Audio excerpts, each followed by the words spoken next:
We're joined by Michael Kaplan with Phase 2 Advantage. Michael, you've been teaching with the Project Aries labs for quite some time. How does Project Aries yield a benefit in the classroom? The implementation of Project Aries is actually what makes everything that follows that much easier.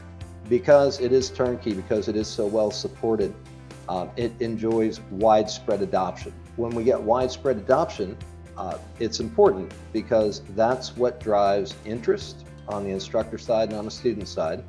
But that interest then leads to engagement. And then we move from engagement into the passion of the learning itself, and it takes on a life of its own, under its own inertia, under its own momentum.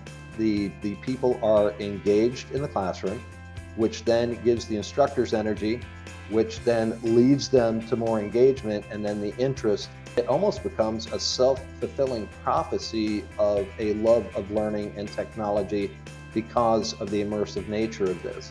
The moment they figure out they can do it and get the confidence and the skills, they will turn around and not only use it, they will embrace it, immerse themselves in it, and the rest takes care of itself, and it frees us up to be instructors again and not just taskmasters in the classroom going through checklists.